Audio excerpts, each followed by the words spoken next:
Thank you for clicking on the channel. AOSD. Similar sound, Dr. Chandler. Similar sound, Dr. AOSD, RPK, Resurrection Prophet Kingdom. Like, subscribe, share. Let's go! Come get a lesson. I'm teaching blessings. No need for guessing. I'm knowledge testing. It's truth time. The wise will shine, and the wicked will pine. I'm a righteous kind. Straight out of trouble, I'm keeping it subtle. Just me and my brothers and sisters. They love us. We fixing the puzzle, no stressing. I come to the buck and the struggle with aunties and cuz. Wanna read it, believe it. They should feedback. See it and need it like a kid back. Breaches and pieces like a Kit Kat Akis and I get seated. It's a Hollywood, not Dollywood. Album love, the kingdom within. AOSD is finessing. RPK, let your journey begin. It's a Hollywood, not Dollywood. Album love, the kingdom within. AOSD is finessing. RPK, let your journey begin. AOSD, AOSD, AOSD, AOSD, AOSD, AOSD, AOSD, Assembly Sound Doctrine.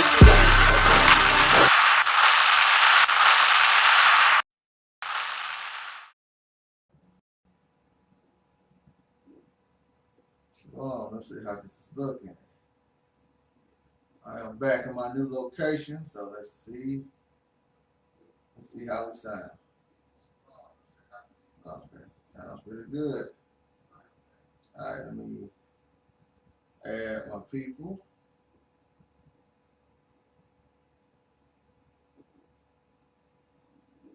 If it allows me, okay. Yeah, give me a second. I'm trying something new here. I'm trying some new things, so give me a second.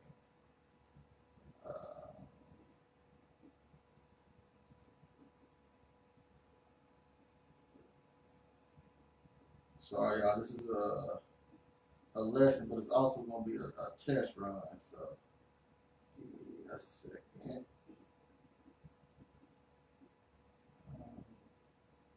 Who else?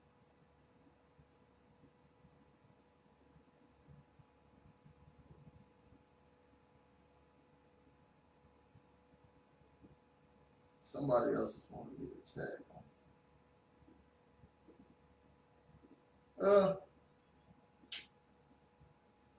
Hopefully they find it. Sorry, y'all. I'm trying something different here. All right. So we good with this one?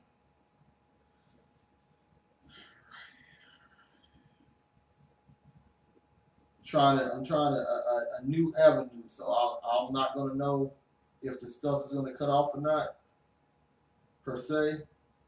So just give me a second to get everything in order. Give me a second to get everything together. So let's take you to this screen right here. Let's see, same three. Okay.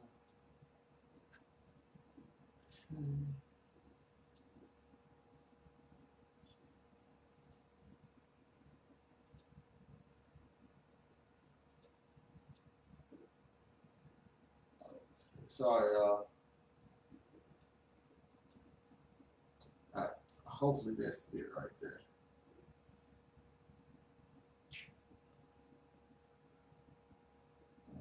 One sec to get this straight.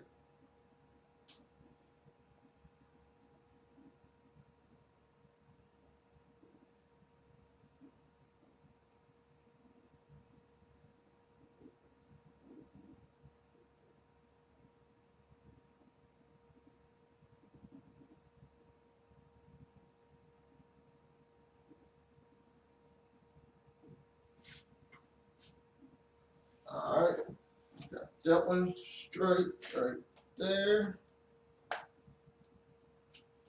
Sorry, y'all. I'm gonna try to broadcast on different sites. I'm gonna try to get it all, hit it all in one. So give me 1 second. I'm about ready to start. Once again, I'm not gonna know if it cut off, so sorry.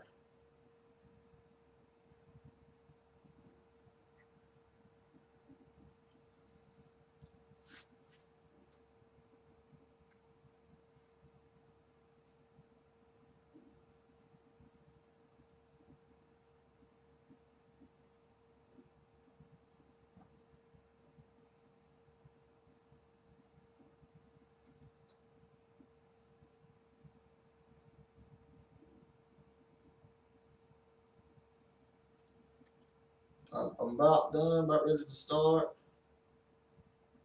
Alright, so now I'm on every platform. Shalom, everyone. Hope y'all are having a great day. And I have, if you don't know, I have moved. So this is my new location. This is my new spot. I got to get my things down to get my graphics and stuff together. So I'm not even on the old TV that I had. So that being said, I'm still going to continue and keep it pushing. So what we're going to address today, since everyone pretty much is stuck in the house, and we have our spouses and children now all in one location, we can actually sit back and enjoy each other. So I think this is the perfect opportunity to address my community. Okay, this will be my community, the so-called African Americans, okay, or the black people. I would like to address my community, but not only just my community. I want to address the women in my community because, as we know, America is a woman's paradise. So I'm not going to address all women per se, even though every nationality can understand or can get something from this. I'm not going to address all women.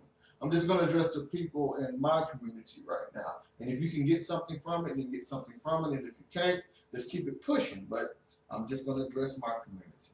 All right. So that being said, I'm going to use the Bible. And I'm going to use a book created by Sister, Shahrazad Ali. It's called The Black Man's Guide to Understanding the Black Woman. She created this like in 1990.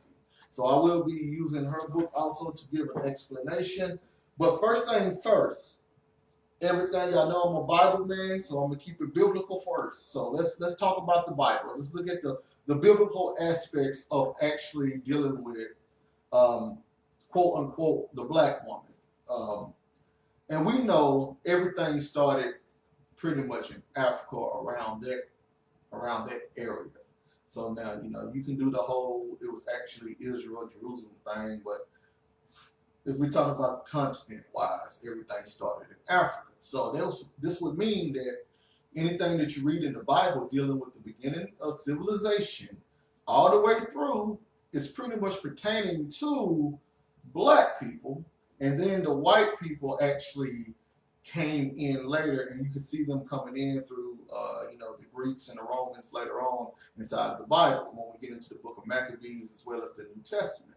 But a majority of the Old Testament going into the New Testament, dealing with the Jews, the Israelites, these are all black people. Now, because of the Renaissance era, and they whitewashed the Bible, and people came up with these statues and these sculptures and these paintings, people have been taught that this is all about white people, which it's not. And you can go inside, you can Google images about different people. You're going to always pull up like somebody like white or the whitest Asiatic person, but this is not accurate.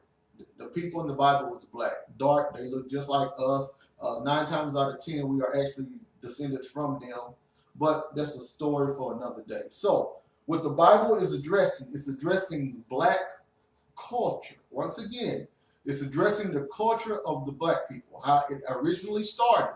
Now, we're not talking about today in America, what didn't happen after slavery, what didn't happen after pretty much whitewashing, what didn't happen after white supremacy taking over educational system and teaching us from a white perspective to adhere and love, the white culture more than we love our culture. So we're not going to do that. Right now, we're just going to keep it biblical and talk about the originality of the black people, of our culture. So, first thing first, I want to start where it started at, in the book of Genesis, right? And if you have a Bible, I'm going to be reading out of the KJV, and for my online audience, I'm just going to put it straight on the screen. So, we're going to go to Genesis 1. And ignore Y'all know I'm wrinkled, still unpacking, didn't have enough time to get the iron out, so you just gotta let's deal with it.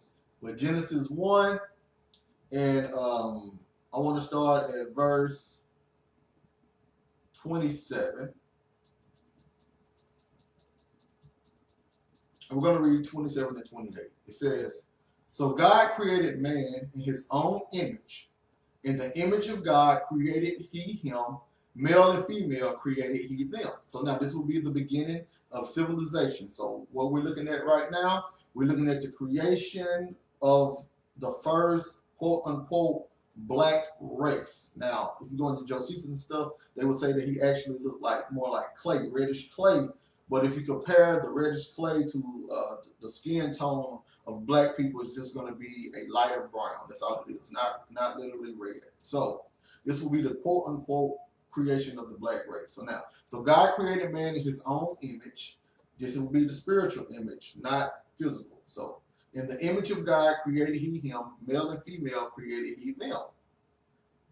And God blessed them, and God said unto them. So listen to the commandment that God gave unto the male and female. This is the commandment he gave. And God blessed them, and God said unto them, this is straight from the Father, not the Europeans or the Chinese, this is straight from the Father. "Be fruitful and multiply, and replenish the earth, and subdue it, and have dominion over the fish of the sea, and over the fowl of the air, and over every living thing that moveth upon the earth." So the principle, right? The first commandment given to mankind was to be fruitful and multiply.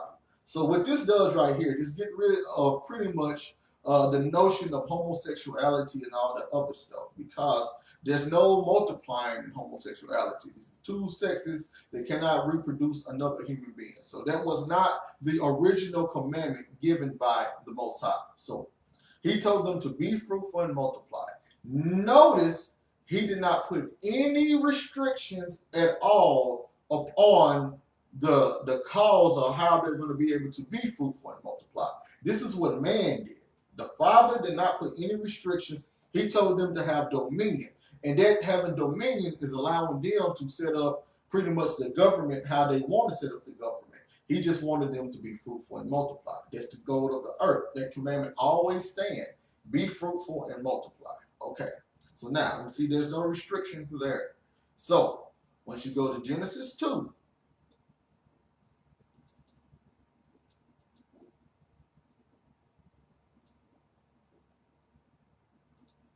sorry, make it a little bit bigger. Make sure I'm straight on the screen. Okay. You go to Genesis 2 and 24.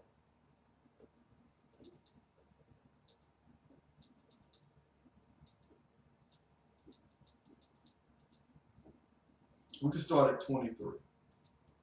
Well, 22. "And the rib which the Lord God had taken from man made he a woman, and brought her unto the man. And Adam said, This is now bone of my bones, and flesh of my flesh. She shall be called woman, because she was taken out of man. Therefore shall a man leave his father and his mother, and shall cleave unto his wife, and they shall be one flesh." So everybody understand that this right now, this is Moses talking. This is Moses interjecting what Adam was meaning. Okay, Adam did not say this specifically. This is what Moses said. So according to Moses, from the beginning, Adam was thinking about marriage. Okay, so now, when the Father told them to be fruitful and multiply in the beginning as a commandment, we understand now that this was a commandment dealing with marriage. The Father, in the beginning, he wanted mankind to be fruitful and multiply through marriage. No other means but through marriage. Not no boyfriend, girlfriend stuff. That's something that people created so they won't have any liability. Okay, we're not talking about this handmade contract stuff or whatever the government created by the Romans to tell you that you're married or not. We're not talking about a certificate. We're not talking about this ISIS ring or whatever ring you put on to make you feel like that you are under a commitment. That's not what we're talking about. We're talking about true marriage was when a man and woman cleave together. This is true marriage, okay? You can, a contract or a piece of paper is not going to make you any more or less married. In the beginning, the father did not want you out here whoring. He didn't want you having sex with different people. This is why we have different baby mamas and different baby daddies. And I'm also a baby dad that has more than one baby mama. So I fell victim to this also. I wasn't taught or raised in the scriptures. I found this out later on in life. So, that being said, the beginning point, the beginning goal was for us to be fruitful and multiply through marriage. Okay, so now, to drive the nail in, to drive the nail a little bit more in the coffin, right? We're going to go to Genesis 3 and 17.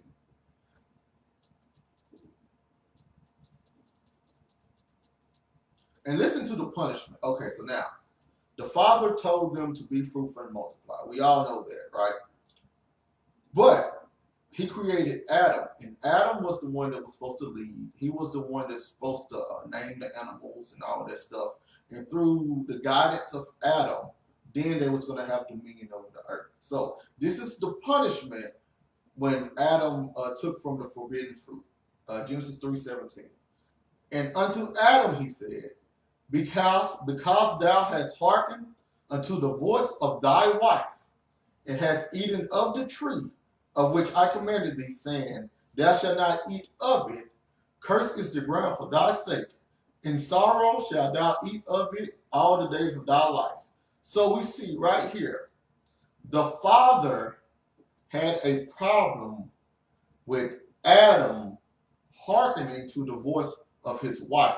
Because when Adam gave dominion to his wife, it created him to transgress against the father. So when the head, when the first created, gave dominion to his wife, she caused him to transgress against the father. This is not what the father wanted.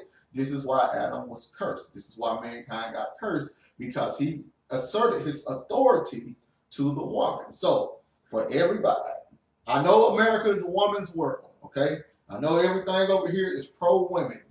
America has taught that women are the top, and then other people are up under them. Women, children, then the black man at the very bottom. I know this is what we taught, but this is not the order that the Most High himself set up. This is not the order that he had at all.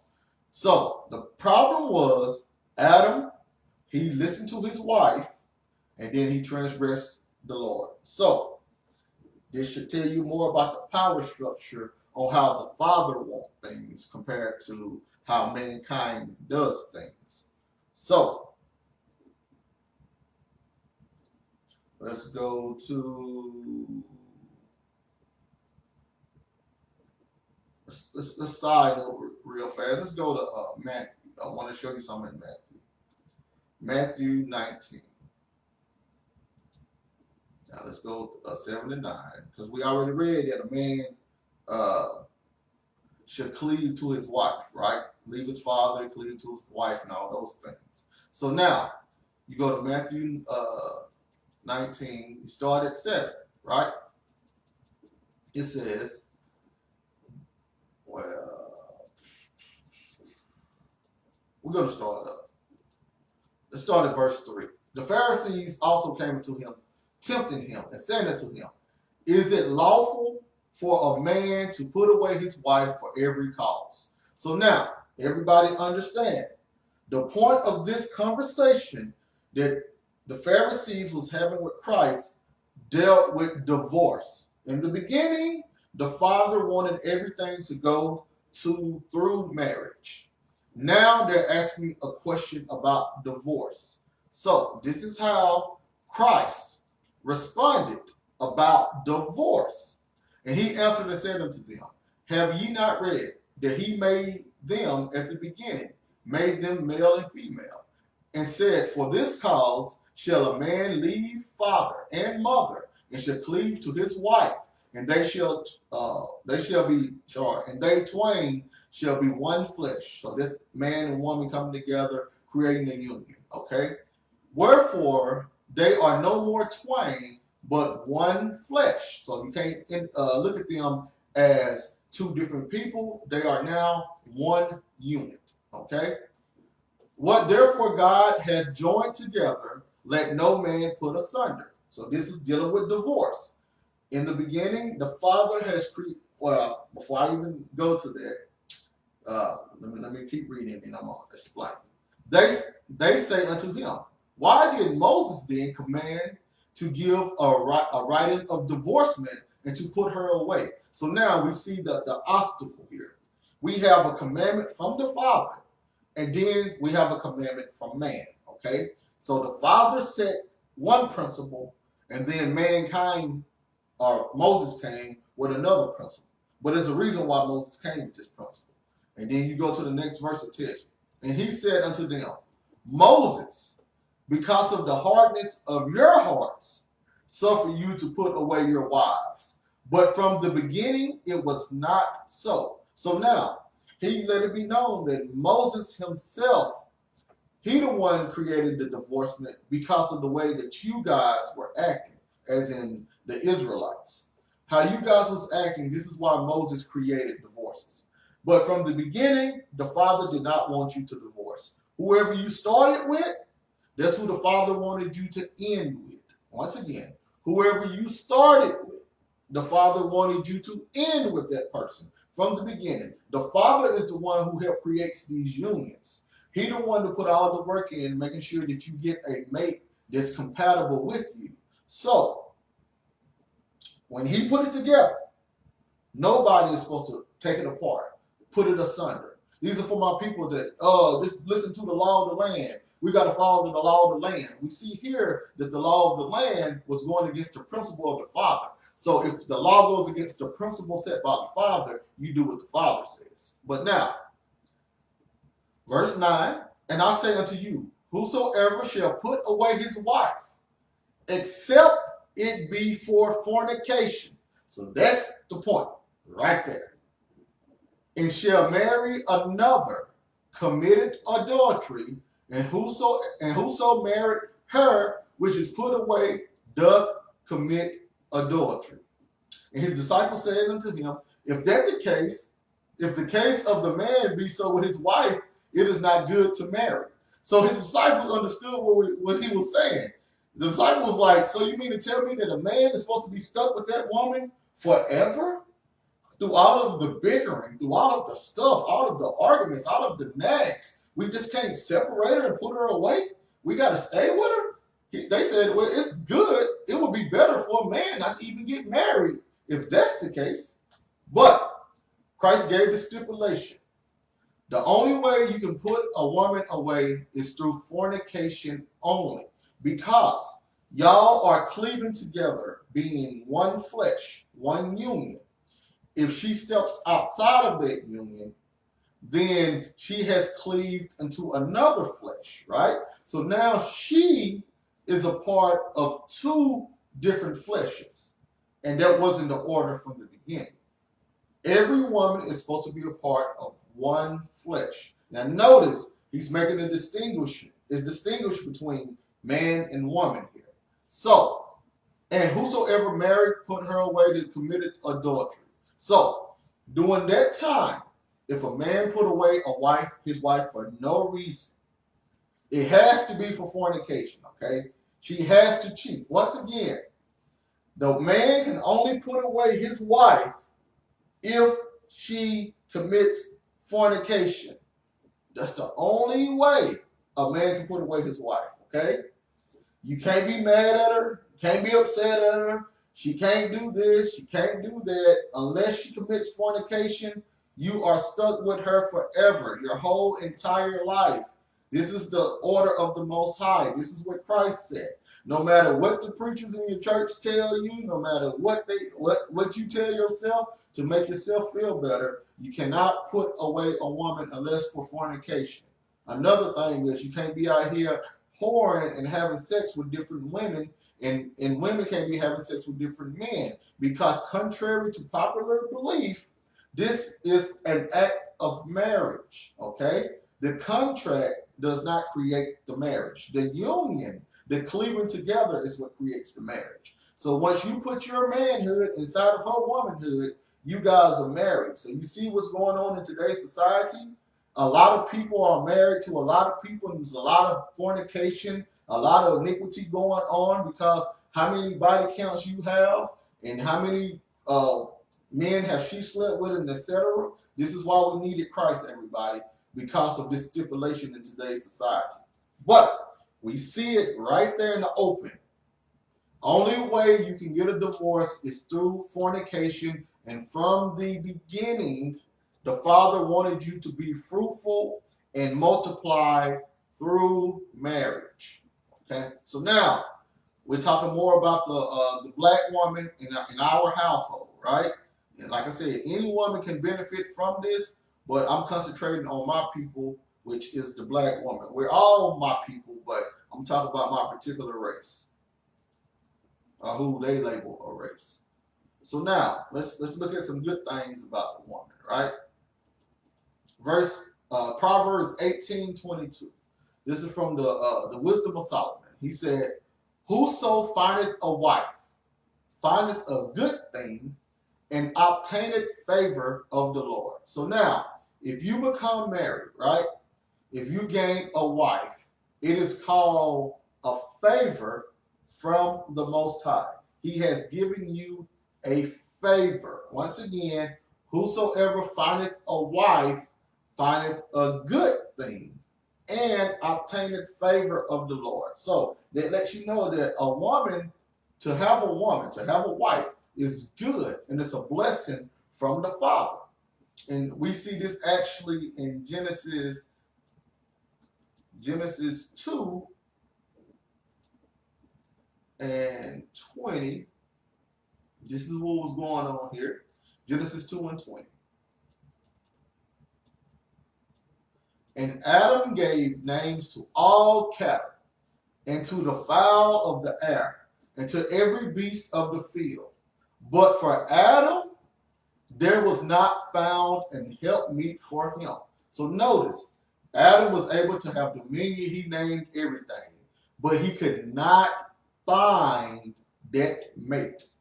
Remember, whosoever findeth a wife findeth a good thing. So this shows you in the beginning, even though Adam had all of this dominion, even though Adam had all of this authority, he still was lacking because he did not have a woman. He did not have a wife. He did not have one or his helpmeet to call his own. He did not have this. And then what happened? When Adam got her, it went downhill from there. He got her.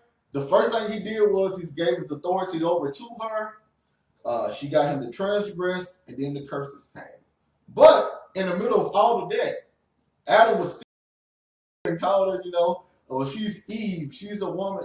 She's the mother of all creation. So Adam was still slick praising her through all of the bad stuff. It lets you know the principle or how important it is to have a woman. The Bible is not more of a religious book. It's a book dealing with society. It tells you how we got into the new covenant, and it tells you the things that the Father wanted us to do. And it gives the progression on how man failed and rose again until we was able to meet that perfection through his Son, through Christ. So we are good with that now. So we're good with that. So we understand that having a wife is beautiful. Having the women is very, very beautiful, and it's great. And we see what happened when we actually give all our authority over to a woman. So now, us new covenant people, right? We got to see what orders that the Bible left for us dealing with women in a relationship, okay? Now, we're talking about the order that the Father gave, the order that the Holy Spirit brought down and told, okay? We're not talking about the order that Americans said. That's what we got to understand. We're not talking about the 21st century people. We're talking about the order that came straight from the heavens. And this order said, in order to please me and in order to be successful in these relationships going on, because when Christ left, he's not coming back, contrary to what people are saying. They misquote the Bible talking about he was coming back when he was talking about something totally different. So that's another story for itself.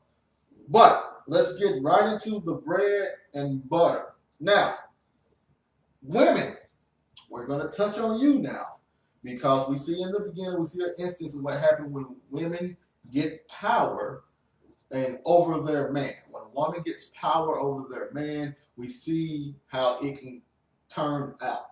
So let's go to 1 Timothy to find out how we're supposed to be actually operating in this new covenant. So now, I hate to tell y'all, the Bible is not going to be pro-woman. The Bible is pro-father. It's pro-Christ. It's pro-heavenly order. No matter what anybody want to say and do, the Bible is pro-heavenly order. It's not meant for your feminism. Okay? So let's just say what the Bible says. So you go to 1 Timothy 2. We're going to start at verse 8. It says, I will therefore that men pray everywhere, which we're supposed to be doing, man, lifting up holy hands without wrath and doubt. In like manner also, that women adorn themselves in modest apparel, with shamefacedness and sobriety, not with broided hair or gold or pearls or costly array. So now, first order that the Most High had them set up, dealing with men and women, first thing first. Men, you need to be out there, you need to be praying, okay? We need to be praying. Always talking to the Father. Dealing with the women now. You're supposed to be in modest apparel, okay? You're not supposed to have on tight pants. You're not supposed to be showing your cleavage, okay? This is the order set up by Christ, by the Holy Spirit, straight from the Father himself. He wanted the women to have modest apparel, okay? You're not supposed to be able to see your panty lines. You're not supposed to be able to see your shape. You're supposed to be wrapped up, okay? You're not supposed to have your bosoms out. With shamefacedness and sobriety. You're not supposed to be flashy with all the pearls and the costly diamonds and all of that stuff. That's not what you're supposed to do. That's not the order set by the Father. This is a heavenly message, straight from the heavens. So, you're not supposed to be doing this. You're not supposed to be all out in your bikinis. You're not supposed to be out in your bathing suits. You're not supposed to be out exposing yourself. It's supposed to be modest. You're supposed to be wrapped up. This is the order. Now, verse 10, but which become women professing godliness with good works. So if you're going to be godly, this is what you're supposed to be doing. We're supposed to acknowledge your works, not your body, not your shape, not even your intelligence, but your works. Now, this is what everybody's really not going to like right here, because we know we live in a feminist society. Let the woman learn in silence with all subjection.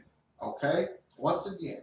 So, the new covenant took us right back into the Garden of Eden when we were able to tabernacle with the Most High again through the death of Christ. All praise to the Most High. But now, in this new covenant, this is the order set by the Holy Spirit. Okay? Let the woman learn in silence. So, I don't know if you know what silence is, but it's the opposite of noise. Okay? In silence. So, you got to shh sometimes. Okay? You got to learn in shh. Too much talking. You got to learn in shh. With all subjection. It says all subjection. Okay? You're not going to be the boss. You're not supposed to be on top. You're supposed to learn in subjection, in silence. Okay? Verse 12. But I suffer. Now, this is what Timothy was actually, I think this is what Paul was talking to Timothy about right here. But I suffer not a woman to teach. Now, we understand that Paul, he was under the influence of the Holy Spirit, but he was actually able to explain why. But I suffer not a woman to teach, nor to assert authority over the man, but to be in silence. Why? Because if this happened in the beginning, we would not even have a Bible because Eve would have just listened to what Adam said. Because if you notice, Eve was not around when the Most High told Adam not to eat of the fruit of the knowledge of good and evil. Eve wasn't around. He told Adam. So when Eve talked to the serpent with it, that means she had to hear it from her husband. So even though she heard it from her husband, she still went and talked to the serpent. She had a discussion with the serpent, and the serpent was able to tempt her. And through that temptation, she gave in. And then her being all fine and the helpmate, it caused Adam to give in. And then the whole Bible started unfolding. So Paul said in this new Genesis, in this new creation, how about we do it different now? I suffer not a woman to teach, nor to assert authority over the man, but to be in silence. Now, I know people in the 21st century in this feminist culture is going to have a problem with the Bible right here. They're going to give their own interpretation of what it means, but we all can see, and you think I'm making it up, you can turn to 1 Timothy 2. I'm reading 8 through 14, and start it yourself. Women, you got to be in silence when learning, okay? You're not going to have authority over a man. You're not supposed to have authority over a man. I don't care what society tells you. We're supposed to follow the Father. So let's get in order, okay? And then Paul actually explains why. And I believe this is Paul writing Timothy. So if I'm wrong, you just can tell me, but I think this is Paul writing Timothy. For Adam was first formed, then Eve. And Adam was not deceived, but the woman being deceived was in the transgression. So now we see why this is actually being said in the book of Timothy, right? Paul taking it right back to Genesis, or Timothy, the letter of Timothy, taking it right back to Genesis, where it all began, because the new covenant was a new heavens and new earth. It was a new a new creation. That's what I'm looking for, a new creation. So in the new creation, Paul, or the letter of Timothy, is actually saying what happened in the old creation. And you're supposed to learn from your mistakes. You're not supposed to keep doing the same mistakes. You learn from them. The definition of insanity is doing the same thing over and over again and expecting a different outcome. So now, this is what Paul is doing. He's trying to give us a different outcome. In the beginning, Adam was formed first, then Eve, and Adam wasn't deceived, but Eve was, and that's how the first transgression begun with a woman, and it went over to the man, and it affected all of mankind. So now, Paul is saying differently, woman, I need you to be quiet. I need you to learn in subjection to your man. So if your man leads you wrong, understand that falls back on your man. It's not going to fall back on you. It's not up to you to stand up with man pants on and try to take authority thinking that you're saving something. That's not what the Bible said do. That's something that you're doing because the society tells you that it's okay for you to do. In the beginning, it wasn't meant so. It was meant for the woman to be in subjection to the man, even though they was on the same level dealing with the Father, it still was in order. So this is all what Paul, or the letter of Timothy, is saying. It's in order. Y'all are all one through Christ, but in the order, you have to be in subjection to your man. You have to know when to be quiet. You have to know when to learn and to study and be led. This is what you got to do, woman, in order to be effective in a society. Okay? In verse 15, it says, notwithstanding, she shall be saved in childbearing if they continue in faith, in charity, in holiness with sobriety. So we see here that they wanted the women to learn in silence. Okay? They wanted her to have on modest apparel. They didn't want her to be flashy. Okay? So now, let's find some more stuff to our lovely ladies. Okay? Let's go to 1 Peter 3. Start at verse 1. Likewise, ye wives, be in subjection to your own husbands. Okay? You don't be in subjection to somebody else. Once again, in the beginning, it was created for man and woman to cleave together and to form a marriage and to be fruitful and multiply through that marriage. Okay? This right here is letting you know that in that marriage, that you're supposed to be in subjection to your own husband. You don't need to be out here getting advice from other men. You need to be getting advice from your husband, okay? Learn from your husband. If your husband have a different point of view than you, y'all are adult enough to sit down and to discuss it. And sometimes you have to agree to disagree, but your subjection is to your husband, okay? Not to your own opinion, not to the next man, but to your husband. That if any obey not the word, they also may, without the word, be won by the conversation of the wives. So once again, in all subjection to your husband, and woman, if you're good enough, okay? And if things are not going your way, if you're righteous enough, the man will indeed take heed and listen to his rib, because he know his rib is intelligent. He know that she's looking out interest, and she can win him over. But not with all that nagging and all that other stuff and all of that feminism and trying to assert authority and all that stuff. That's not going to work. That's not the order. So let's keep going. While they behold your chaste conversation coupled with fear, whose adorning, let it not be that outward adorning of plaiting of hair and of the wearing of gold or the putting on of apparel. So now he's just letting it be known that a person, your husband and whoever else, they're not supposed to adorn you because how you look. You can be all thick and fine and all of that, and oh, she's super duper sexy and all that. That's not what we're supposed to be looking at.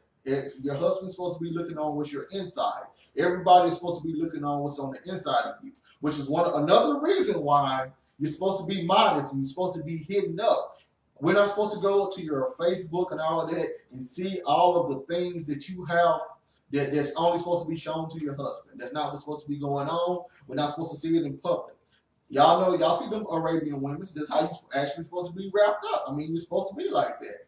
They got on there with it's called hijabs, and they have on the long robes and all of that, pretty much looking like nuns. But you're supposed to be modest. That's what the Bible says. You're not supposed to have on your tight jeans and your short skirts. You're supposed to be able. A man was supposed to be able to adorn you for what you present, your inwards, not your outwards. So now let's see. Yeah. Verse 4. But let it be hidden. But let it be the hidden man of the heart, and that which is not corruptible, even the ornament of a meek and quiet spirit, which is in the sight of God of great price. So now you can go out there and you can put on your tight clothes and have your sassy attitude or do the walk you walk, and you can be trying to have everything out and get attention.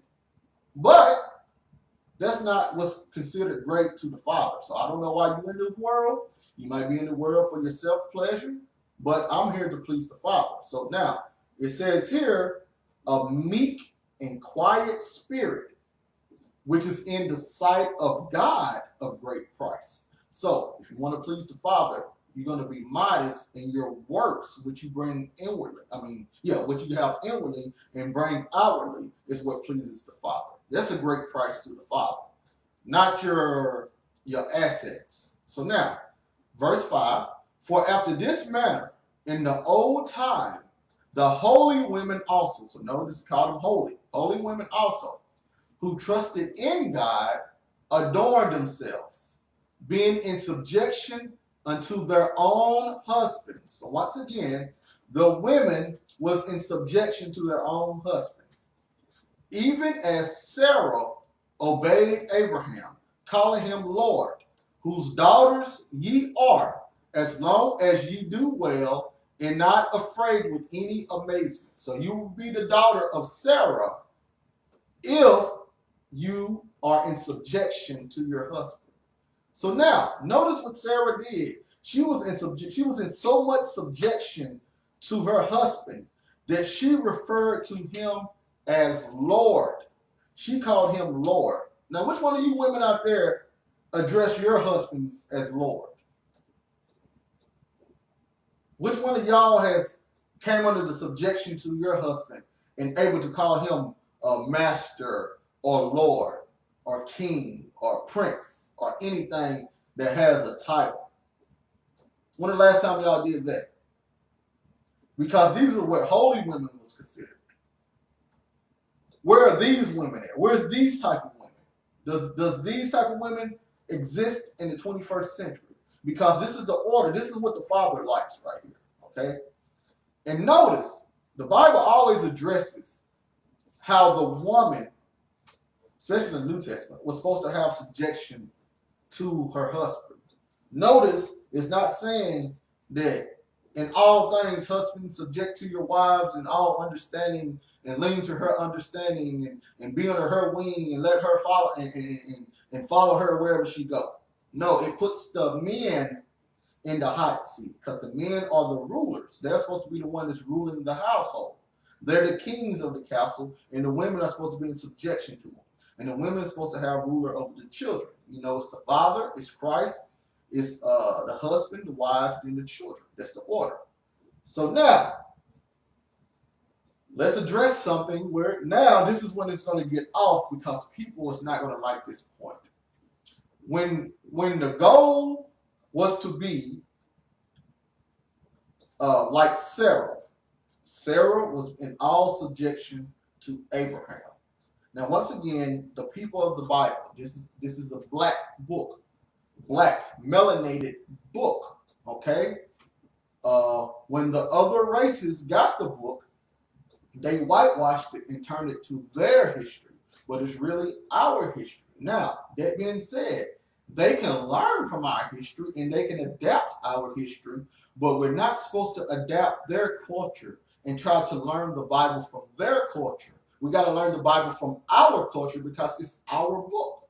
So this is how it's supposed to work. It's our book, our culture. They learn from us and they learn from our culture. Now, they have the ability to do whatever they want to in our culture or not do what's in our culture. That's their prerogative.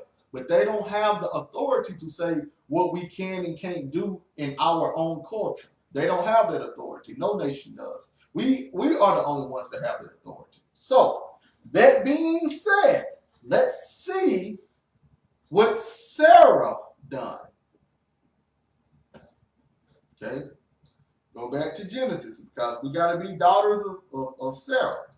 Only if you're righteous. So let's look at one of the things. Let's look at how much in subjection, how much she loved her husband. Let's see what she did. So much that she loved her husband. Genesis 18. Let's see. Let's see if I brought the right one down. I didn't.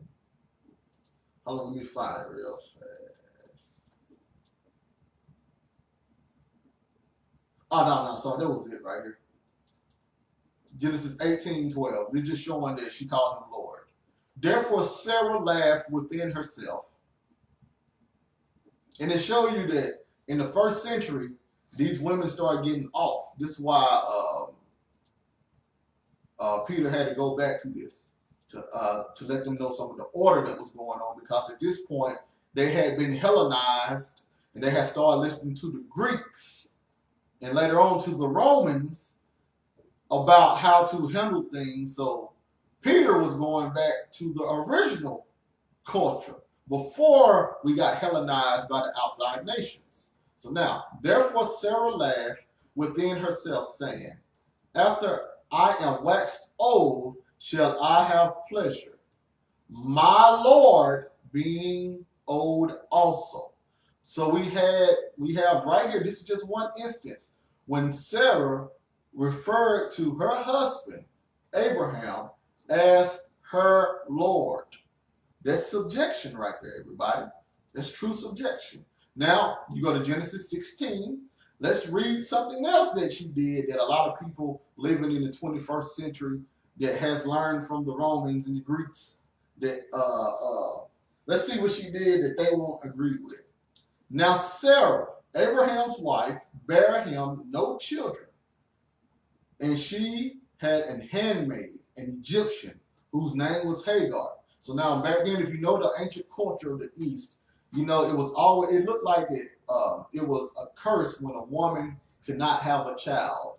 They always, their main goal was to present a child, mainly a male child, for their husband. This is why they lived. This is what they did. This is what they looked up to. Now, I don't know what you women today look up to, but this is what they looked up to back then. Okay. Now Sarah, Abraham's wife. Well, sorry, this is before she got the name Sarah. Now Sarah, I guess. Abraham's wife bare him no children, and she had a handmaid, an Egyptian, whose name was Hagar.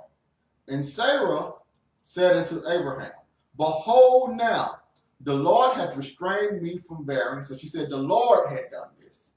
I pray thee, go in unto my maid. It may be that I may obtain children by her. And Abraham hearkened to the voice of Sarah. And Sarah, Abraham's wife, took Hagar, her maid, the Egyptian, after Abraham had dwelt 10 years in the land of Canaan, and gave her to her husband Abram to be his wife. So now, first of all, how many women today would know that if they could not get pregnant and if they could not have a baby, how many of my righteous women, all of my God-fearing women, I love the Lord and I won't take it back. I'm a child of God, and you know all that stuff y'all do in church, all that screaming and lying to each other. Some of y'all. So how many of my righteous women would actually go out and find a wife for her husband to produce him a seed? How many of my righteous women would do that in 2020? What are those righteous women that those lover of the Father who look at the Bible as life? Which one of y'all who like our culture? Which one of y'all would actually go out there and say, I want my husband to have a child and I can't produce one, so I'm going to go find him a wife. A wife. Amen. Monica said, amen, Monica. She said, none that I know of. Amen. So look at the attitude that Sarah had, right? Y'all supposed to be daughters of Sarah, right? Righteousness and all meekness, humbleness, giving over to your husband, right? This is black people. This is our culture, okay? This is before the Greeks and the Romans came along. This is before slavery, okay? This is something that was normal in the Eastern world where we came from, okay? This is before feminism and all of that. This is the mindset that the women, the holy women of the old, this is how they acted.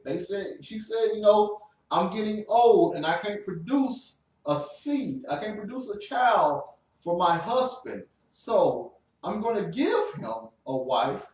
Now notice, she didn't give him to somebody to have sex with, okay? It wasn't just a one-night stand. It wasn't that, okay? She was giving him a wife, another woman to live with, to be with them, a wife, okay?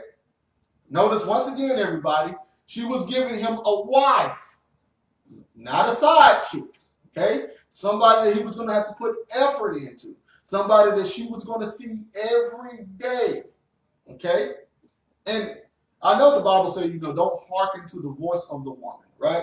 And it says right here that Abram hearkened to the voice of Sarah, and he gave in, and the father did not want Sarah to do it. He wanted Sarah to have faith, and Abraham to have faith. But in Hebrews, it said they both had faith. But you know, this is how people try to deal with it, to say, well, see, he wasn't supposed to listen to his woman, and she went outside of the Most High, and she the one who decided to give him another woman. Well, I have a book here called Josephus right here, right? The book of Josephus. It's a historical book dealing with the Bible. Okay, it deals with the Jewish wars and the antiquities of the Jews. And if yeah, I have a big library. It's in my other room right now. I'm gonna move it in here in my studies. But if you go through it, if you actually study, you will understand that the Bible that we have, the Masoretic text, it was created in the 10th century. Okay, the book of Josephus was created in the 1st century. So this is like 900, 800, 900 years afterwards. So we have a text that's 800, 900 years after what Josephus wrote. So Josephus would have had an older understanding. Well, plus he was a priest. He was actually a Jew. He wasn't a convert. So he had an older understanding of the oral language as well as the Torah.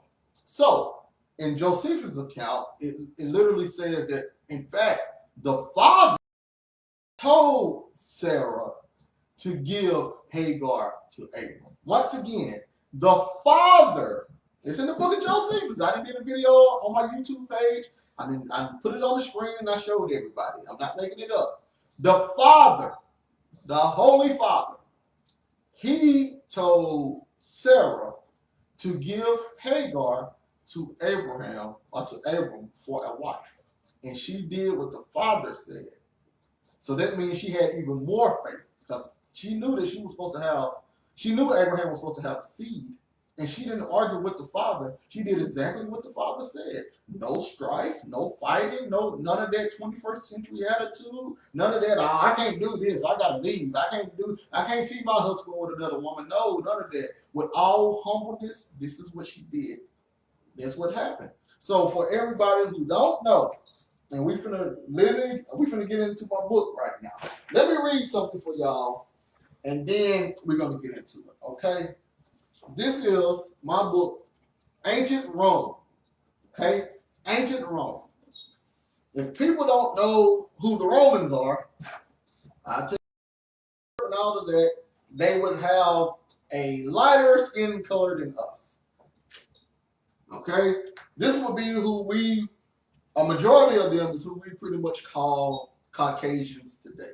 Okay, the Caucasian race is pretty much who we would consider the Greeks and Romans today. Okay, the Jews would have been who we pretty much considered more of the African Asiatic people. Okay, Asiatic as well as African, as in black. They migrated over into Africa. It was all in Egypt and all of that stuff also. So the Jews and the Hamites, the Semitic and the Hamites, they all would have been more of a darker melanated color, pretty much looking like Negroes. So I would say about probably Negroes, but that's something that we can get in another day. So this is a book about more of the Caucasians, what the Caucasians did. So I want to read this exactly what it says. It's on page 468. It says, like the Greeks, so these are more of your Indo-European people with the Indo-European features. Like the Greeks, but unlike the early Jews or the Persians. So like the Greeks, like the Caucasians, but unlike the Negroid and the Asiatic people, the Romans were always monogamous. So, according to this document, right, this book about ancient Rome, page 468, the monogamous people were the Greeks and the Romans. Okay, the polygynous people would have been including the Jews and the Persians.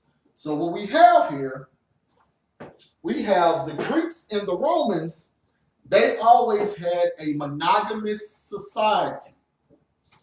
The Asiatic and the African people always had a polygynous society. Once again, and this is why my sisters out there, the black man's always cheating. The black man's always cheating. Because the black man always had more than one woman throughout all of history until we got to the Americas, until the Romans gave us their society and told us this is how family should look. But that's neither here or there right now. I'm finna go into this book right here, right? It's called The Black Man's Guide to Understanding the Black Woman. This was created by a black woman, okay? This was created by a black woman. Her name is Shahzarad Ali, okay? And on the back of it, it says, this book is for every black man in America. All the guessing is over. Find out why to give the black woman one last chance before dating a white woman. How her mother affects her relationship. How her mother affects her relationship. Same thing for men. If you look at a lot of effeminate men, they always grew up in a single household, or they mostly grew up in a single household with, their mother being the breadwinner, and the provider, the father always gone. So these men, they are overly emotional. They want to fight and shoot about everything. Everything is always an over emotion. These pretty much be a lot of these killers out here. They're so ready to fight, so ready to shoot something. They got a lot of that feminine aspect from the mothers. So now, mothers, you affect the way your daughters turn out. Once again, mothers, you affect the way your daughters turn out. Okay, so make sure you're doing good stuff. How her low self-esteem manifests. Why she hates her own hair. Why she dresses like she does. Why black women are rejected by black men. What her real value is. Why she hides her true feelings. Why she's so jealous and distrustful. What pregnancy really means to her. Why she lies so much. What makes her different from other women. All this and other mind-blowing answers to make your life easier. Once again, this was created by a black woman about black women. Okay, I'm just going to read what it says. So, trust me, this is not a feminine book. So if you're a feminine, if you support feminism, if you're independent, I think women rule the world and all that stuff. If that's how you feel, you're not going to like this book. Okay, this book is built off of African tradition. Okay, this book is built off of our tradition that has, before it got whitewashed and all this stuff. So this is what this book is. We're going to start at page 1. It says, her childhood, from the very first, and I'm going to be skipping around different pages, just bringing it out. I'm sorry, my audience out there. Sorry, I'm on 3 different platforms. All right, so now, from the very first moment she's born, she becomes attached to her first teacher, her mother. Her eyes study her mother constantly during the initial bonding process. She learns to smile and form other mutual communication techniques. She, as with any other cub, is taught survival skills, how to eat, dress, bathe, use the toilet, general manners, and obedience. Most implied by a look or spoken in a certain tone or voice. She is able to understand the language long before she can speak it. She never stops studying her mother, and she never stops learning from her. If she is raised by 2 parents, she studies them both. Since she is with the mother or other females, she learns to tune into them emotionally. She learns to observe the other adults in the same way. She can detect when they are happy, at peace, or sadly, restrained, or mad. She also pays attention to how her mother treats her father. She learns glances, body language, and moods, the spoken and unspoken messages that her mother displays. As the cub, she mimics and includes these practices, right or wrong, as part of her survival skills from the very start. She overhears conversations that her mother has with her friends or relatives pertaining to her father. If all of the mother's comments are supportive and positive, good. But since the habit of gaming on the black man is a 400-year-old tradition here in America, The inflections are for the most part negative. She listens and she records. The first mental tapes translates into pictures and forms, and they cannot be erased, at least not for many years.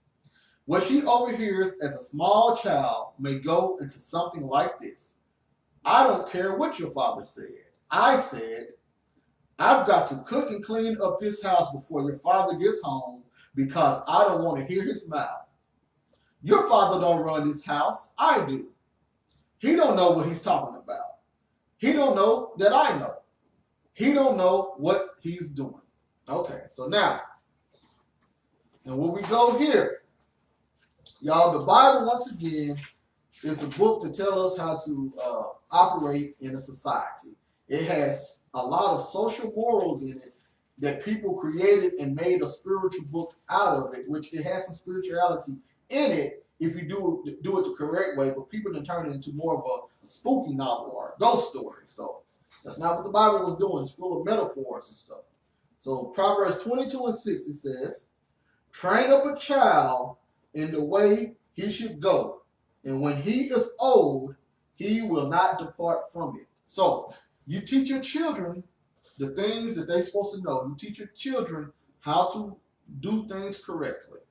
Then they should not, but some of them will not depart from the teachings that you have taught them, creating another successful generation. That's the problem. Look at the generation we have right now. Y'all done did all of these laws and rules. You done took everything away to make somebody moral or righteous. And so let's go to now. I want to go to page 23. First paragraph. Black women do not know what satisfaction in life is. They think that peace is not having to worry about money. They do not consider having peace with the black man as something that would bring satisfaction in their life, or that their relationship is an important section of their lives that needs improvement. It just doesn't occur to her. When she considers what it would take for her to be at ease with the black man, she thinks of all the changes she wants him to make to get in line with her ideal. She is not very negotiable about making any changes in self. She cannot see how her own behavior problems contribute to her problems because she thinks that whatever she does, whatever she says or does is absolutely correct. So now, this is not my words. I'm just reading it straight. This is what a black woman wrote about black women. Okay? So, we go to the book of Hebrews. I'm just trying to show you how the Bible can be used to benefit the household instead of a spooky novel. You go to Hebrews 12 and 14. It says, follow peace with all men and holiness, without which no man shall see the Lord. So you're supposed to have peace with all men and holiness. This includes the man in your house, your husband, as well as the people in your community, your environment. You're supposed to always be at peace. But if you want a successful relationship and another perfect generation to come about, because we haven't had a good generation in a long time, we got to start changing things up, because what we're doing is definitely not working. All right, so now I want to go to page 40. It says, she is so angry with the black man that she does not want him to have the glorious experience of having a good woman, the kind of woman who is in submission to her man and loves it. Remember, we just read that in the Bible. Women are supposed to be in subjection to your man. We just read that's straight from the Bible. But not only is she in submission to her man, she loves it. The kind of woman who obeys because she wants to obey and not because she is forced into doing so. The current black woman denies any notions of yearning to be under the black man's control. Which one of y'all want to be under your husband's control? Which one of y'all want to be in submission to your husband? Which one of my sisters out there who loves to be in submission to your husband and will follow your husband wherever he leads you and would trust your husband's decision 100% of the time because you know you have a king and he will lead you correctly? Which one of my sisters is doing that? So now, she does not know the luxury of relaxing and living her life for her black man and doing everything she can to make him happy. By letting the black man be the head of the family, she could revive him. And by getting behind him and supporting him, he could be free. The black woman cannot know freedom until the black man does.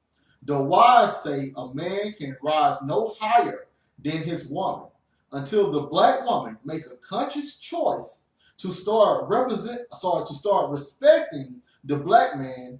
He will remain in his current condition and decline even more. Some black women say they are satisfied with the status quo of their relationships and wouldn't have it any other way. They are lying. They are just trifling and enjoy quibbling and use these tactics to delay the inevitable for as long as possible. When the black woman accepts her rightful place as queen of the universe and mother of civilization, this is back to Adam and Eve, the black man will regenerate his powers that have been lost to him for over 400 years directly. Why 400 years? Because slavery. The black woman, because when we was in Africa, we didn't have this problem. Okay, we got this problem when we got up here to the Americas, and the slave master turned us on our heads. The black woman should not mimic the ideals and attitudes of Western civilization. Once again, the black woman don't need to adhere to the attitudes and the mindsets created by the Greeks and the Romans because we're not Greeks or Romans, okay? We don't need to look to them for their society. That's how they made their society work.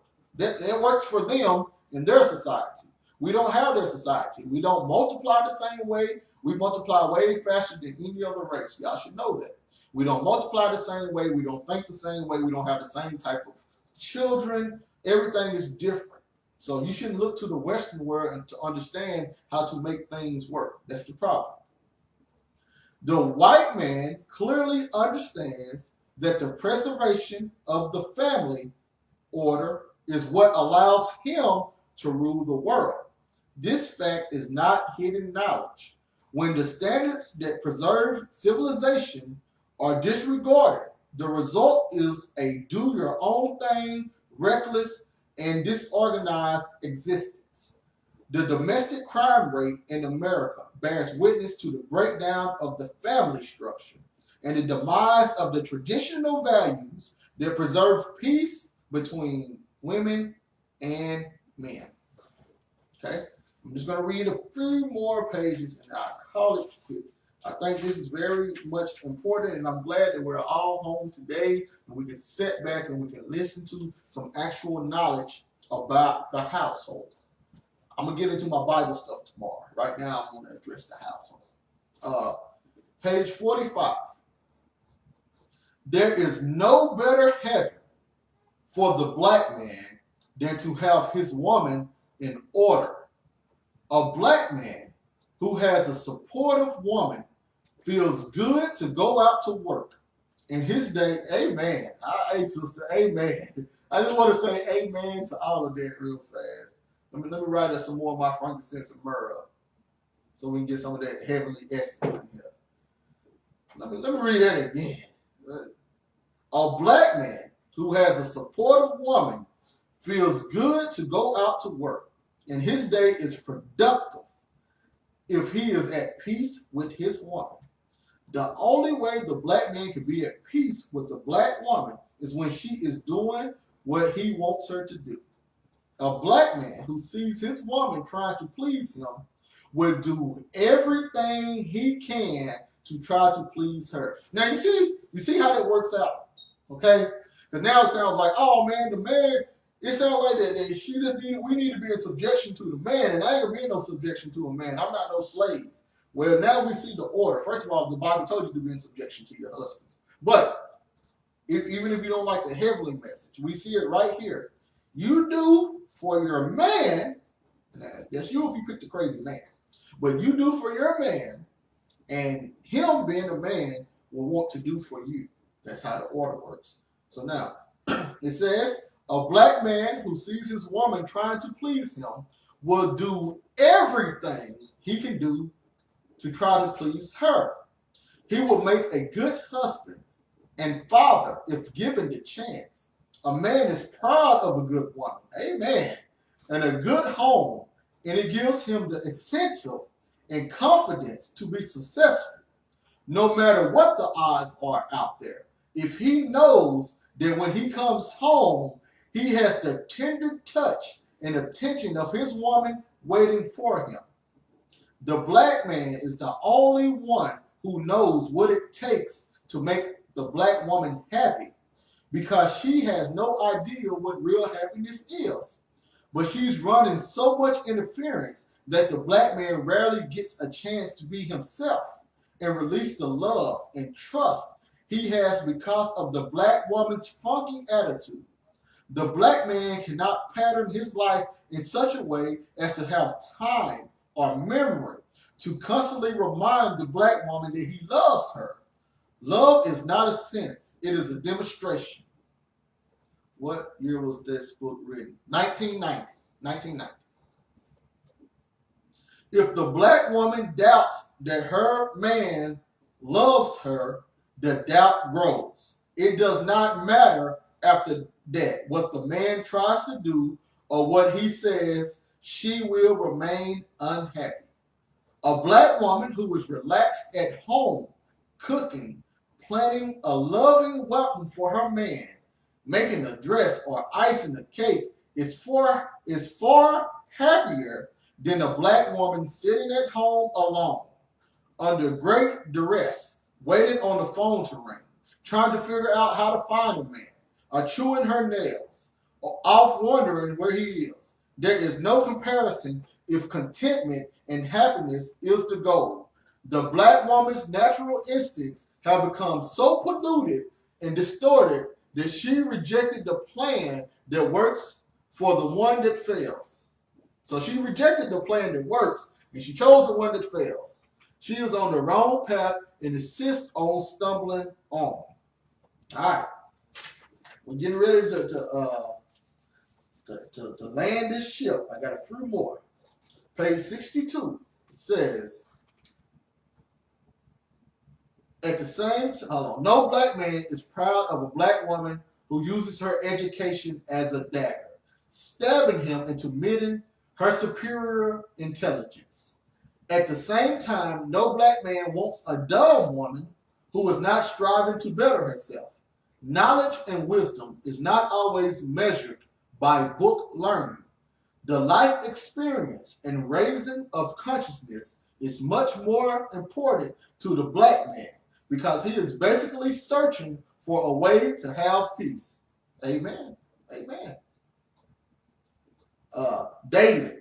So when the black woman talks down to the black man, it is designed to make him feel small, uneducated, and fundamentally stupid.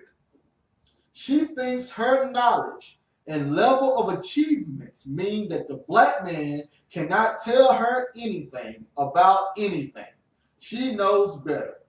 Examples of the disrespectful language the black woman uses when speaking to the black man are as follows. Shut up. You don't know what you're talking about. Why don't you mind your own business? You're such a mama's boy. You ain't nothing and you ain't never gonna be nothing. This is sad. You don't tell me what to do. I've heard that plenty of times. You do what you want to do, and I'll do what I want to do. Get it yourself. You think you're right all the time. Oh man, I used to hear that all the time. Oh Lord. You think you're right all the time. I get tired of you telling me what to do. Heard that. Why don't you act like a man? You're full of shh. I don't cuss y'all, but that doesn't make any sense. Don't give it unless you can take it. You didn't have nothing when I met you. Your family ain't shh, and you ain't either. Men are dogs. We hear that all the time. I do what I want to do. I might and I might not. Why don't you hush? Be quiet. Shut up. You so stupid. You can't do that. Leave me the F alone. You mess up every time. I go where I want to go. It's my money and I spend it like I want to. Lord knows who ain't heard that. You get on my nerves. It ain't your baby anyway. Boy, I told you so. My mother said you wasn't no good. I should have listened to her. Heard that. You'll know payback when you see it. If you don't, somebody else will. Heard that. You can't do nothing. Stop. Get out my face. I don't want to hear that. Get out. I don't care what you do. I'm tired of you. All right.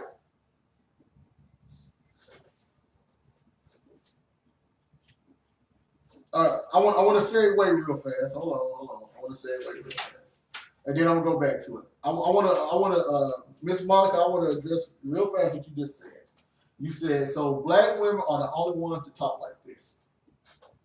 First, everybody, we can't worry about other societies or other nationalities because our household is what's in problems, in trouble. So we can only worry about what's going on in our black community. Now, if anybody else in any nationality is doing it in their community, that's on them. But we're talking about the specific black man in America and the stuff that he has to go through. Now, I know, once again, this is a feminist society. We have been raised from birth to say that anything a woman can do, anything a woman do is right. No matter what she do. Trust me, I just went through it the other day. So, it says anything a woman do is correct. She has no wrong. They can deal with the divorce system, the child support system, the educational system, your jobs, all this stuff. It's all meant to teach you that the women have authority over black men. It doesn't matter. In fact, it don't matter really what race it is. The black man in America is actually at the bottom of the food chain, no matter wherever you go. So right now we're addressing with the black woman who's supposed to be our helpmate, who's supposed to be in subjection to us. We're discussing what she is doing and what she needs to correct in order to uplift the black man so the black man can further his growing. So that's all we're touching on right now. What makes black women start talking like this? I would say learning, not being in tune to our society. Because if you go over there to the Eastern world, they're not doing that. Trust me, I know. So if you go over there, they're not doing that. This is something that was taught to our people here in America by the government and by the systems. We have been raised like this from birth.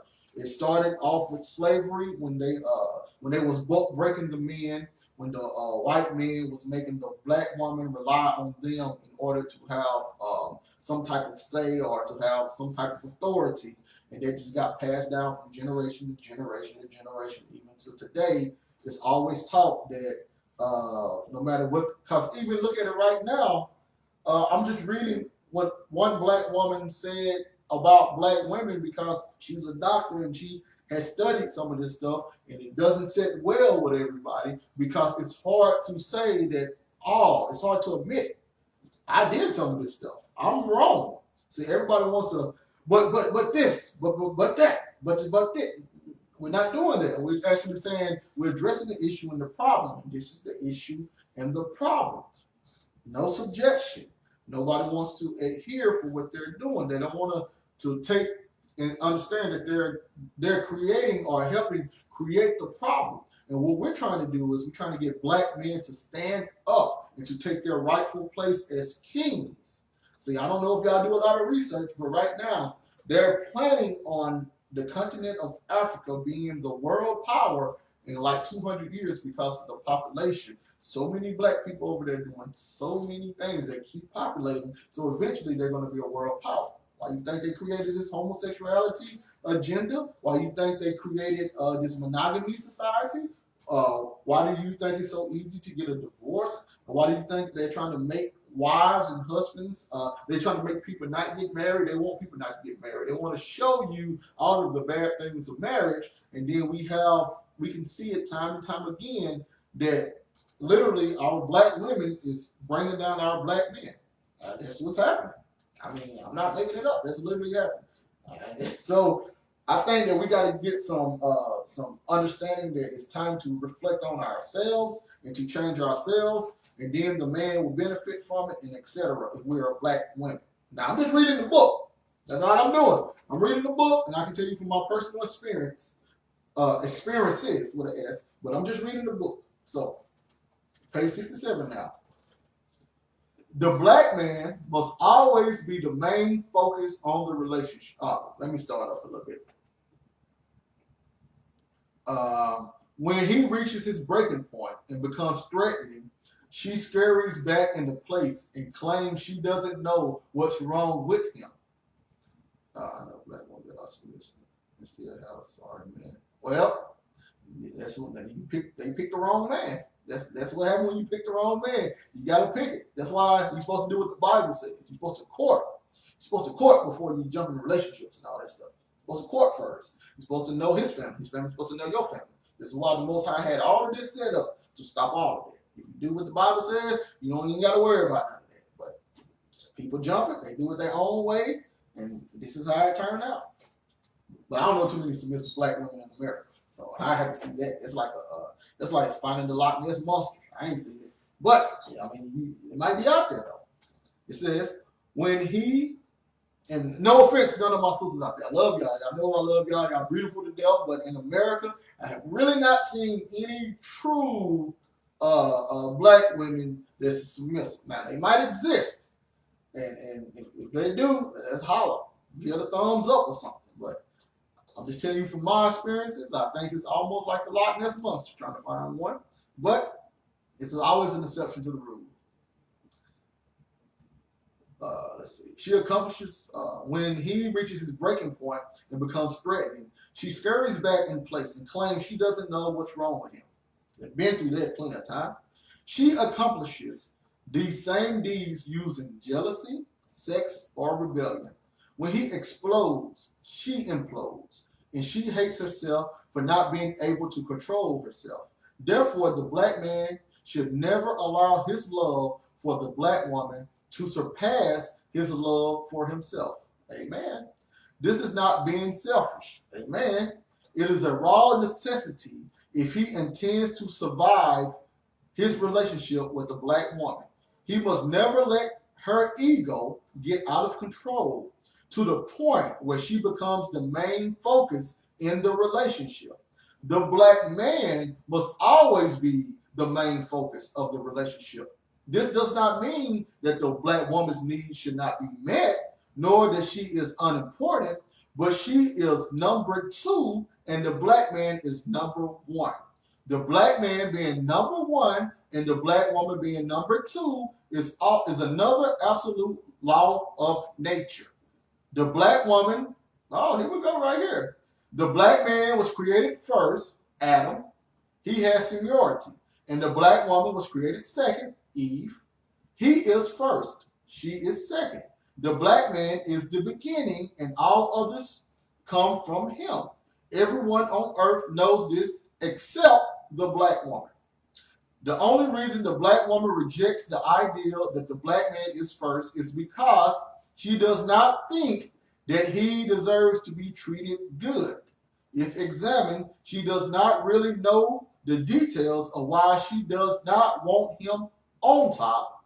All she knows is that she doesn't want him telling her what to do. All right, well, let's go to the next one.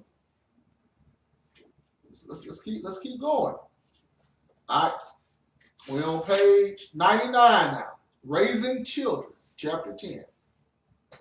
It says, The children, like every other entity at the black woman's disposal, are often used to attain certain goals with the black man. Trust me, I went through the divorce and the child support. Trust me, I know. And the judges, they don't care about none of it. So I know this. The first and most important issue here is that the rearing of children is the foremost responsibility of the black woman. Not the daycare center, not the grandmother, or the nanny. When the black woman raises her own children, she imagines she is using modern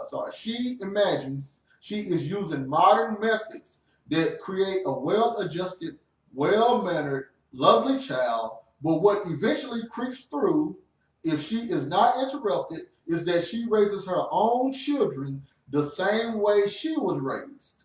Since the black woman spends a lot of her mental energies thinking about how to capture the black man and get him to do her bidding, she is often frustrated with the children. This frustration may take the form of yelling, being verbally abusive, beating them, or leaving them with sitters so she doesn't have to deal with them. The black man who loves children does not understand what all of the yelling and screaming is about. He gets along fine with the children, and they obey and cooperate with him. But the black woman who is impatient will take out her hostilities about her condition on the children, who in turn rebel, run amok, and play all sorts of games on her just to irritate her more. All right, so now, once again, y'all, I didn't correct this book. I'm just reading. Okay.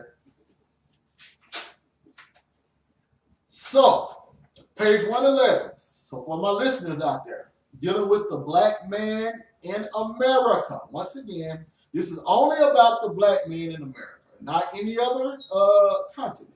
Not any other country or continent. The black man in America. Okay, page 111. The black man in America is the only male on earth, including every continent, who is disrespected by the women in his nation. This situation does not exist anyplace else among the billions of people inhabiting our planet except here in America. The other black man, the yellow man, the red man, and the brown man, and the white man are all honored and respected in their respective nations. All other women recognize and accept the man as the authority, the ruler, and the leader. Only here, only in the black nation scattered throughout the United States, is the man neglected. This is not a natural situation. Women from other countries do not collectively band together to destroy their men. They are in accord with the natural order of the universe. Man first, then woman. This is not to say that the woman does not have rights of equality with her domain or any other domain that her man chooses to award her with. No matter how much education, money, dowry, national or local prestige other women have, they do not try to take over and rule their men. Amen. So, I'm at my final pages. I got 2 more pages, and then I will call it quits. So now, for my black women in America, right, who has learned from the Greeks and the Romans, okay, let's discuss polygyny, okay? Now we're going to discuss polygyny because everybody is like, I can't find a good man. My man keeps cheating. My man wants another woman. I'm good enough to have a man. It's lustful to want another woman, and all of the other scenarios that only black women in America come up with. Once again, all of the excuses that only black women in America come up with. And what they did with westernization, they went over to these other countries and got them talking crazy too. This is what the Greeks and Romans always been doing their whole life, and they're going to continue to do it because they know how to stop you from populating. They use their psychology on you, and you just fall for it. So, but the majority, this is the majority, especially the people in the truth, especially my Israelites, my Hebrew Israelites, or my people that know that they're Israel, or the people that know the African culture. Them jokers are terrible. So now, and they fight against it. They want to call it demonic, lustful, and all that stuff. Notice the Father said, "Be fruitful and multiply." He never said how. He never put a restriction on marriage. The government put the restriction on marriage. And the government cannot control things set in order by the Most High. Since the beginning of time, the commandment was to be fruitful and multiply and to cleave to your wife. So now, he did not say one wife, two wives, three wives, or four wives. So now let's see Deuteronomy 21 and 15, right? It says, if a man have two wives, one beloved and the other hated, and they have borne him children, both the beloved and the hated, and if the first son be hers that was hated, then it shall be, when he make his sons to inherit that which he had, that he may not make the son of the beloved firstborn before the son of the hated, which is indeed the firstborn. So now, we have Moses addressing polygyny. So, Moses came out of Egypt, right? So, at this time, Moses was probably, what, 80? Was he about 80 at this time, wasn't he? I'm believing he was 80 at this time. I might be wrong. He was either 40 or 80. It's one of them. But he's a grown man at this time. He didn't grow up in Egypt his whole life. I'm pretty sure he just didn't come up with the idea of polygyny right there in the wilderness. I'm sure that he didn't come up and say, "Hey, let's try something new. Everybody get you 2, 3 wives now." I know I said the king shouldn't multiply wives, but now you're not a king, so you don't got to worry about it. I don't think this is what Moses was doing. I think Moses was actually talking about the social things that they have already been going throughout Egypt, throughout the land of Canaan, throughout the land of pretty much everywhere throughout the Bible. Since the beginning of time, the black man always had more than one woman throughout the whole Bible. And Moses was just trying to tell them a righteous way of doing it. Because back then, I'm pretty sure there was a lot of whoremongering going around, sleeping with different women, and having sex with a woman and not liking the child, and just giving their inheritance to whoever they wanted to give it to. I'm pretty sure all that was going on in Egypt. So after going into the heavenly skies, Moses wanted and created and found a better way to, in order for these people, these ruthless people, to be able to live in society. So he came around and said, "Hey, if y'all gonna have 2 wives, we're gonna do it the righteous way, so don't nobody get left hanging. I want it done the righteous way."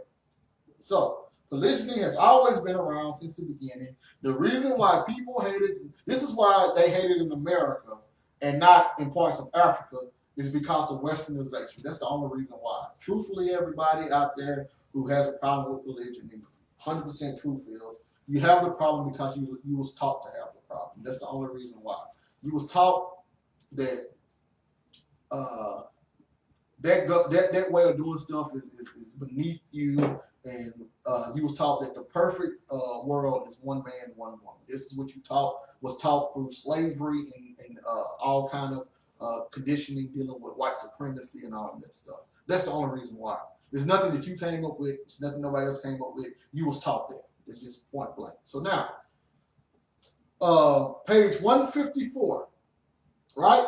It says, this is about the other woman. It says, the black man handling of more than one woman, and y'all, she Shahrazad Ali, okay? So this is her book. It says, the black man's handling of more than one woman is in a bad state of condition. The tenderest part of a black woman's life is the part that involves her relationship with her man. even though she is not doing what he wants her to do. The fact that she is with him and claims to love him makes her territorial. She may go literally berserk if her man wanders for a one-night stand or develops a full-blown relationship with another woman. Now, I don't believe in one-night stands. I believe it's you wife that woman. But let's see. The black woman does not understand her role in the life with the black man. She can be the woman or the other woman to a black man. Both positions have their own idiosyncrasies of pro and con. It depends upon the black woman's perspective as to which position she will occupy. She does not know that whichever position she takes does not eliminate the other position from the black man's life. She cannot bear even the thought of this.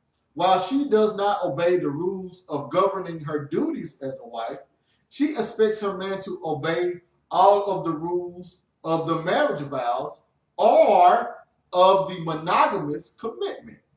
Don't forget, y'all, the Romans and the Greeks were the monogamous people, not everybody else. She refuses to accept the truth about what apparently is in nature. There is no history of the black man settling down with one woman and never desiring to have another one. Let me read it again. Let me just read it one more time. There is no history of the black man settling down with one woman and never desiring to have another. So she didn't say it was no history of one black man being with one woman. She didn't say that. She said there was no history of a black man being with one woman and not desiring another woman. That's what she was saying. So, let me read it all together. There is no history of the black man settling down with one woman and never desiring to have another. Before slavery, during slavery, or after slavery. The black man has never been recorded to have just one woman. The black woman does not know that just because her man does not, the black woman does not know that just because her man does not have another woman does not mean that he does not want one. He just has not figured out how to do it and keep the peace.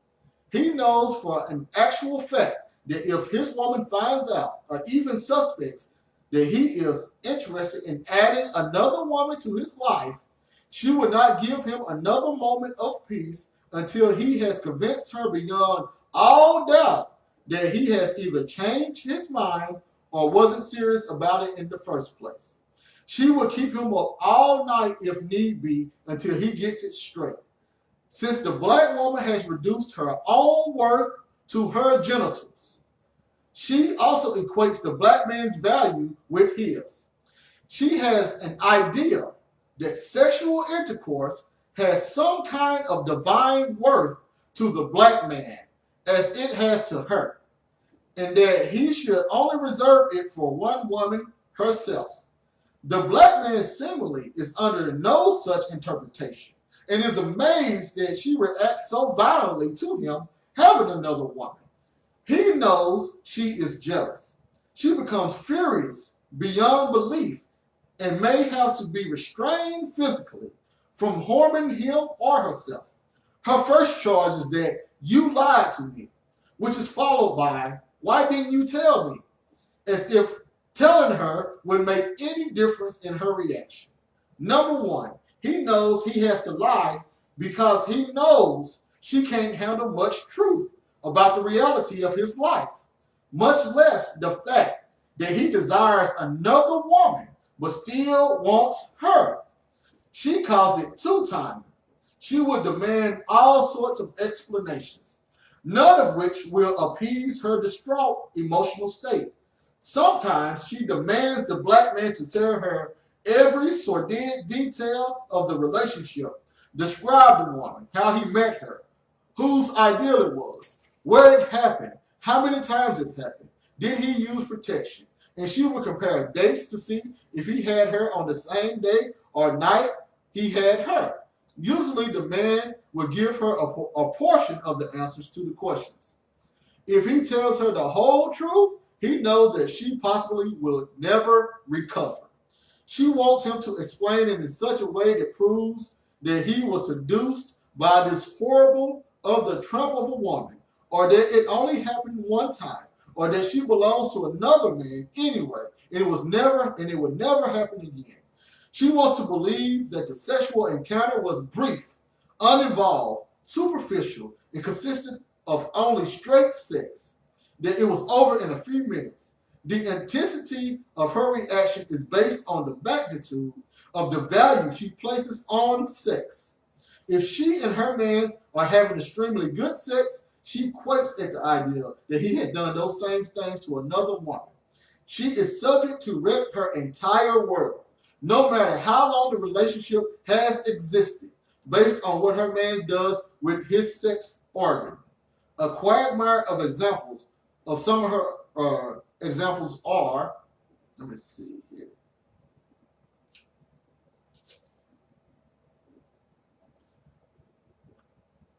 Hold on, let's see. And you can read it on your own. I'm just going to try to find one. I'm going to 9 through, I'm going to read 9 through 14. She might start drinking alcohol more or abuse drugs. She may start drinking excessively, getting sloppy drunk, showing up drunk and disruptive on his job, drinking on her own job or worse. She may take mind-altering drugs that make her hallucinate or sleep all the time. She will be lethargic and depressed. Abuse the children. She knows that no matter what anyone else says, the black man adores his children. So she may beat them more, verbally attack them, and rant and rave to them about their no good father. She might hit the man, fight, scratch, or bite him. She will become wildly out of control and gets up the nerve to think that she can win a physical fight against her man. She is secretly counting on his honor, that he will not fight her back because of her guilt and will just try to restrain her. In the meantime, she will get in a few good punches or scratches. She might get so carried away that she actually tries to shoot or cut him. At this point, the man has no recourse but to defend himself. Things can get pretty wild and involve the police. Retaliate by getting another man. He may be her man's best friend, worst enemy, his brother, his father, or next door neighbor. Any man whom she thinks has a special value to her man is considered. This isn't what she really wants to do, but she is so out of control that she thinks that this would vividly make her man understand a similar hurt. She wants at this time to cause the most lingering pain imaginable in his life. She thinks she has to do something, anything. Burn his clothes, wreck his car, trash his office, make a scene. This means all of the above and more. When inspired by jealousy, the black woman goes into a blind rage and will destroy lives and property, including her own. She is determined to vent her anger and she wants witnesses. She must be restrained. Attack and beat up the other woman. She will investigate and seek out the other woman and attack her, or call her house and make threats, or hang up on her all the hours of the day or night. She will tell everyone connected to her what a low-down, man-stealing whore she is. She will call the other woman all kinds of vile names and make up any lie she can to make her appear to be a totally indecent person. And I am done with this one. It's called The Black Man's Guide to Understanding the Black Woman. Now, she actually has a Black Woman's Guide to Understanding the Black Man also, if you want to get it. But I got the one about the Black woman. So now, we done went through all of the things dealing with the relationship, on how the correct order of the household is, how women are expected to be in subjection to her man at all things. And if he leaves her off the cliff, then she's just supposed to go off the cliff. This is what the Most High said. He don't care about your independency. He don't care about your ideology. He don't care about your mind state. He don't care about your feminism. He don't care about none of that. He created the world how it needed to be. He wanted you in subjection. So please get in subjection. Please quit thinking of the black man as your enemy. We are your friends. We love you to death. We know how to treat you right. We went through slavery as you went through slavery. We was there together. And if you help bring us up, we will bring you up also. And any nation, any nationality can look at this and understand what the black man goes through. And some people of different races even hear this, they still will want to cleave to the black man because they know his stress and his struggle. And it's up to the black man to accept that or decline it. It's upon him, you know. But I'm here to say that y'all tomorrow will come over with the Bible stuff, but since we're at home with our husbands, women, if you're home with your husband, men, you're home with your wives and your children, it's time to get out and it's time to talk and say, hey, babe, and let's do it a different way because, you know, I'm out here hurting and I'm struggling and I have been quiet. So now we got time. You know, the Most High, He shut down the world for us. He shut down the world. Now you can make babies. Now you can go out, you can make babies in home. You can talk to your spouse now. Now you can learn everything you need to learn about your spouse and your kids. This is the perfect opportunity to see what's going on inside your household, what's really going on, and to communicate, and to be fruitful, and to multiply, and to understand how to have dominion, to understand how to have a better relationship with the Father. This is the time right now. Take advantage of your time. I know that you're enjoying movies, you're enjoying yourself, but now take some advantage of your time to learn each other more and more and to love the Father, to up your prayer life and all of that stuff, you know. Thank you all for listening in. I love you all. My YouTube channel, AOSD-Chandler. Let's see, is it right? Let's see, right. Sorry, y'all. This is my YouTube channel right there. Right there. AOSD Chandler. Chandler. You can add me on YouTube. See, I have a lot of biblical information right there. Thank you all for listening on.